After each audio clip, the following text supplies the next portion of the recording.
We thought it would be fun as a little treat just to show everybody how to make a really easy, quick vanilla pudding.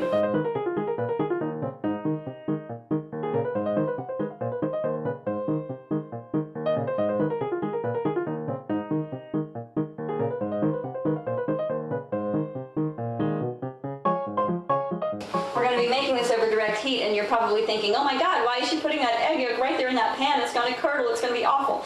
But that's why we have our cornstarch, because the starch keeps the proteins from curdling.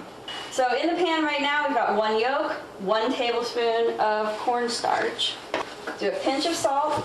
That's probably about a 1/4 teaspoon. The sugar is also to taste. I usually start with 2 tablespoons of just white sugar and 1 cup of whole milk. Everybody goes in together.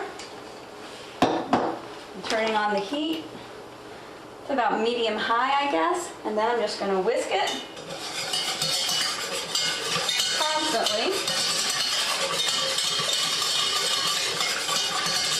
until it comes to a boil. I'm going to let it boil about 45 seconds to a minute. And then we'll be straining this out just in case there are any little tiny bits of egg. We'll be straining it out into a bowl that contains about 2 teaspoons of good quality vanilla. If you want, you can also add a tablespoon of butter at the end. We're going to leave that out this time. It's entirely optional. You might notice that the hand has changed. That's Jeff.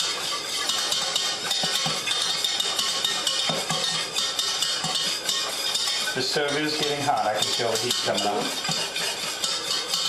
Now this pudding is scalable. For every cup of dairy, you're going to use 1 tablespoon of cornstarch, 1 egg yolk, about 2 tablespoons of sugar, give or take to taste, about a 1/4 teaspoon of salt, and 2 teaspoons of vanilla. So if you want to make a quart, you just use 4 egg yolks and 4 tablespoons of cornstarch and go from there.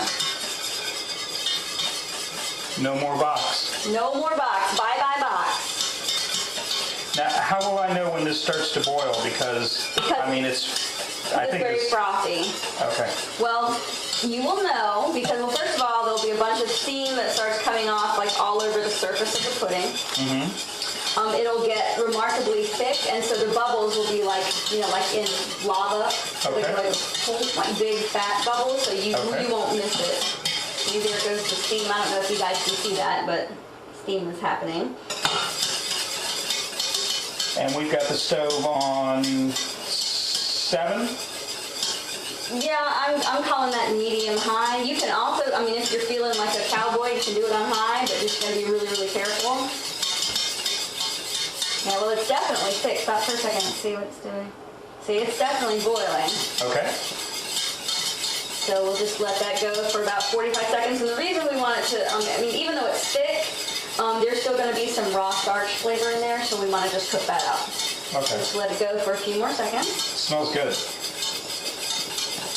Now, what would happen if we let it go for more than 45 seconds or a minute? Probably eventually the cornstarch would lose its thickening power and it would thin up again. Okay. We don't want that to happen. Yeah, it definitely feels thicker under the whisk. Okay, let's just take it straight off of the heat and we're going to strain it right into the bowl. So then what Jeff is going to do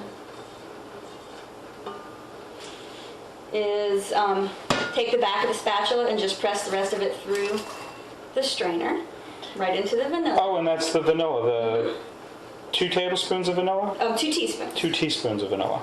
And I did not measure it, I just said, oh, that looks like about 2 teaspoons. Look how beautiful and yellow that is. Yes. No yellow dye, number 2. And that's all from that 1 egg yolk is what gave us the color. Wow. That is beautiful. You can see there's no little bits of egg in it at all because Jeff was really good about whisking constantly, and that's what you got to do. I'm just incorporating that vanilla. And remember, you can also add a tablespoon of butter to that if you want to. And that, my friends, is that. And that took about, what, maybe 7 minutes? 7 minutes. Now, how long will this keep in the fridge? I would say no more than 3 or 4 days. Okay. Just because of the egg yolk is in there. It's cooked, but it'll start to separate because the some of the moisture will leach out of the cornstarch, so then it'll start getting separated. It'll still taste good probably, but it might look kind of ugly. So that's what some of the alphabet soup ingredients in the box pudding do? Keep it emulsified, yeah. Okay.